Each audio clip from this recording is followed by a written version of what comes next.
La messe. Merci d'être venu. C'est pas pour moi que vous êtes venu, c'est pour Marie, la femme de Cléophas, dont je raconte l'histoire dans ce livre. Donc je suppose que vous avez envie de savoir d'où ça m'est venu, quelle était mon aspiration. En 1988, nous avions 4 garçons, tous bien portants, ils le sont toujours. Et le 12 avril 88, donc Julie est née, une fille après 5 garçons, la joie. Mais Julie est née avec un chromosome en trop. Et je peux dire que ça fait un choc. La première chose qui se soit passée quand on m'a dit ça, c'était juste après la naissance de Julie. On l'avait emmenée dans une salle pour la nettoyer, la laver, l'emmailloter, comme on fait. Et le médecin m'a fait venir. Isabelle était toujours sur on appelle ça la table de travail. Et il m'a dit, j'ai de fortes présomptions pour que votre fille soit trisomique. Voilà. Le souvenir d'après, c'était allongé sur un lit par terre, quelqu'un qui me tapait la main, et tu sais, ça va? Est-ce que vous voulez un café? J'étais tombé dans les pommes. Alors, il faut dire que il était 3h de l'après-midi, que ça avait commencé tôt le matin, que je n'avais pas déjeuné, qu'il faisait chaud, hein, tout ça fait que... Bon, la première réaction, c'est de tomber dans les pommes pour vous dire que voilà, il y a des nouvelles qui font des chocs. J'étais... Quel âge j'avais? 37 ans. 37 ans, polytechnicien, une carrière brillante, promis à des grandes perspectives. Et voilà, d'un seul coup, je me fais tirer vers le bas pour dire attention, regarde la vie telle qu'elle est. Et puis, voilà, la vie ne s'arrête pas, hein. La vie continue, Julie grandit. Dans notre malheur, parce que je dis bien que c'est pas un bonheur de recevoir une telle nouvelle, dans notre malheur, on avait eu la chance, la grâce, quelques années auparavant, c'était en début octobre 1983, on nous avait incité, je ne saurais pas dire qui, je ne me souviens pas, à aller suivre une retraite dans un foyer de charité en Bretagne, à Tressin. Et celui qui prêchait la retraite, il est juste derrière toi, là. Lui, là. Jean Vanier. On n'était pas du tout... il y avait plein de personnes handicapées dans cette retraite. On a failli repartir quand on est arrivé parce qu'on a eu peur de voir ces personnes handicapées. Et puis on est resté. Puis voilà, ce que Jean Vanier a semé en nous, c'était peut-être la capacité de bien accueillir Julie. Dans les souvenirs qui me sont remontés à la surface ce jour-là, j'ai une phrase de mon père que j'avais entendu dire: il n'y a rien de pire pour des parents que d'avoir un enfant handicapé. Alors, du coup, je me suis dit, zut, comment je vais annoncer ça à papa? Et la méthode habituelle, on va voir maman. Je lui ai dit, tu sauras trouver les mots pour lui dire. Et en fait, je n'avais pas compris ce qu'il voulait dire. Ce qu'il voulait dire, c'était qu'il voulait le meilleur, il voulait le bonheur pour ses enfants, et qu'avoir un enfant handicapé, c'est pas un bonheur. Je confirme ce qu'il dit, c'est pas un bonheur. Il n'y a pas très longtemps, mon curé en chair a dit que tous ceux qui se réjouissent des malheurs sont des gens qui blasphèment. Alors je suis allé le voir à la sortie de la messe, je lui ai dit, si je dis que je rends grâce pour avoir une fille handicapée, est-ce que je blasphème? Il me regarde et puis il me dit, oui. Mais vous pouvez rendre grâce pour tout le bien que ça a pu vous apporter. C'est une bonne manière de voir les choses. Julie, c'est pas un bonheur d'avoir un enfant handicapé, c'est un choc, c'est quelque chose qu'on souhaite à personne. Mais en même temps, elle remue. Elle remue les choses, elle remet les choses dans un ordre différent, dans un ordre qu'on n'aurait pas choisi volontairement, dans un ordre qui fait qu'on est tiré vers le haut. Alors vous me dites quel rapport avec le livre? Pour le moment, il n'y en a pas beaucoup, si ce n'est quand même que tout ce qui m'est arrivé, tout ce que j'ai vécu, tout ce que j'ai appris au contact de Julie, je me suis dit, il faut que je le restitue. Alors écrire un livre de témoignages, bon, c'est sympa, mais j'avais pas envie de donner mon témoignage brut comme ça. Et puis grâce à ce livre, j'ai rencontré aussi Jean Vanier, j'ai rencontré aussi, je l'ai vu tout à l'heure, dommage que ce soit pas, parce que là, j'aurais pensé plus facilement à Marie-Hélène. Marie-Hélène Mathieu, que j'ai rencontrée ici, ou Ménul, là, chez les Boulans. Je me souviens avoir rencontré Marie-Hélène. Et puis on s'est retrouvés embarqués dans Foi et Lumière. Je me suis retrouvé embarqué dans ma communauté, Foi et Lumière, à l'île d'Avray. Je me suis retrouvé embarqué dans la région. J'ai succédé à Dominique de Saint-Pierre-de-Rambouillet comme coordinateur régional pour les Yvelines. Puis petit à petit, voilà, je suis coordinateur international. Mais j'ai appris au contact de Jean Vanier, au contact de Marie-Hélène, l'importance d'écouter, d'être attentif à la parole de Dieu, dans les évangiles. Et je suis devenu, alors, on ne va pas non plus vous faire croire des choses qui ne sont pas vraies. J'ai une certaine familiarité avec l'Évangile.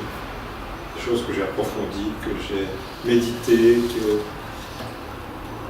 et puis des choses que j'ai entendues de droite et de gauche. J'ai entendu Jean Vanier dire un jour c'est pas possible que Lazare soit pas handicapé. S'il n'était pas handicapé, Jésus serait allé dans la maison de Lazare. Il ne serait pas allé dans la maison de Marthe et Marie. À cette époque-là, on allait chez les hommes. On allait déjeuner chez Simon le pharisien. On allait déjeuner chez Zachée. On allait déjeuner chez Matthieu. On n'allait pas déjeuner chez Marthe et Marie, surtout s'il y avait un homme à la maison. Ça voulait dire que Lazare avait sans doute un handicap. J'ai retenu ça. Il y a un aumônier de Foi et Lumière en Colombie, un jésuite. Il y a plein d'histoires de jésuites. Je suis édité chez les jésuites, j'en profite. Qui a entendu Jean Vanier raconter cette histoire en Espagne, pendant qu'il était en Espagne. Il a écrit une petite histoire de Marthe, Marie et Lazare. Il a inventé les noms de famille des frères et sœurs de Marthe, Marie et Lazare, parce qu'ils n'étaient pas que 3 dans la famille, ils étaient bien plus nombreux. Donc voilà, ces noms, je lui ai piqué. Enfin, je lui ai demandé la permission, il m'a dit oui. Donc les noms des frères et sœurs de Marthe et Marie et de Lazare, voilà, c'est un aumônier de Foi et Lumière en Colombie qui me les a soufflés. J'ai entendu un jour, on était à une messe de mariage, le 5 novembre 2011, à Saint-Jean-Baptiste de Grenelle. Et les mariés avaient choisi les pèlerins d'Emmaüs comme évangile. Et le prêtre qui a fait l'homélie,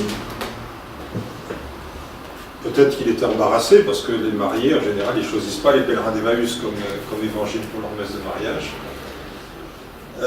Il a dit, écoutez, je vais vous donner un scoop. On dit toujours que dans les pèlerins d'Emmaüs, ils étaient 2, mais on donne le nom de Cléophas.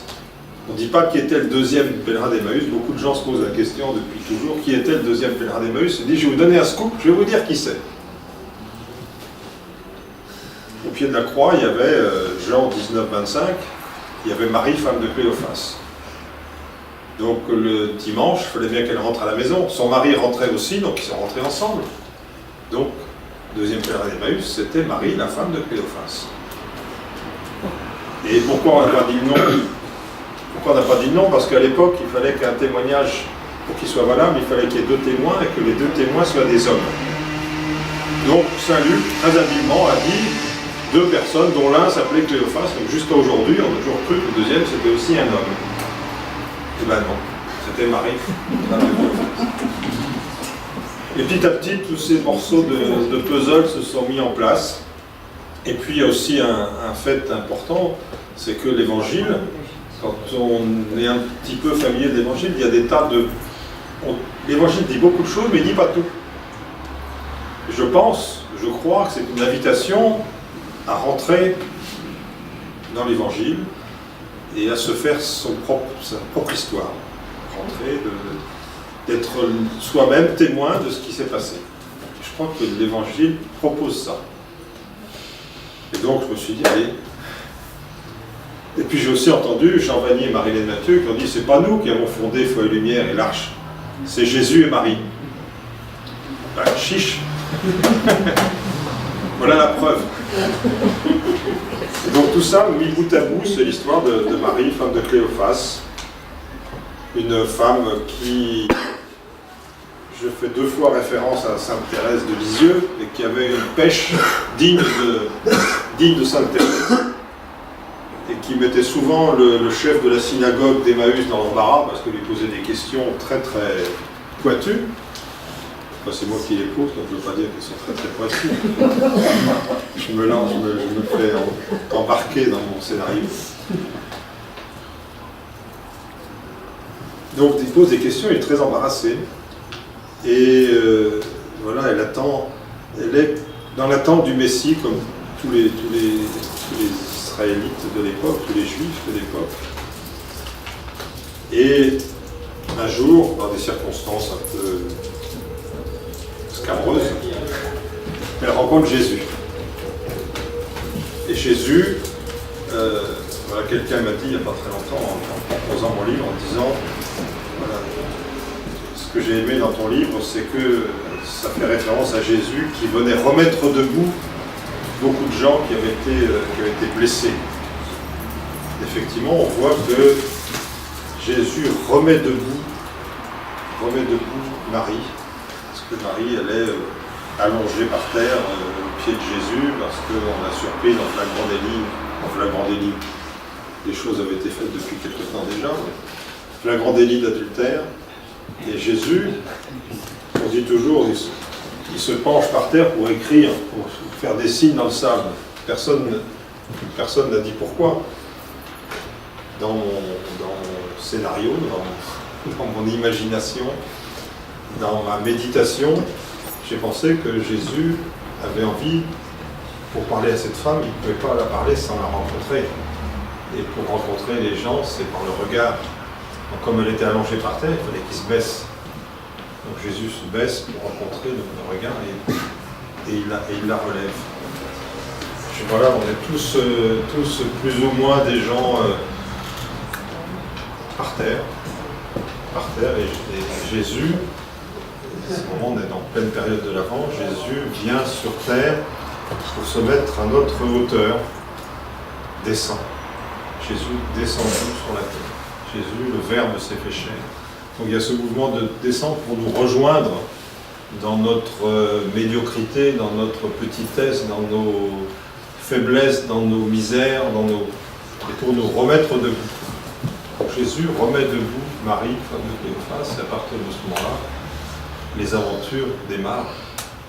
Ouais, j'aime bien ce mouvement de descente et de remontée. C'est un peu ce qu'on dit dans la prière de Foi et Lumière. On dit apprends-nous à découvrir ton visage et ta présence en tous nos frères et sœurs, spécialement les plus faibles.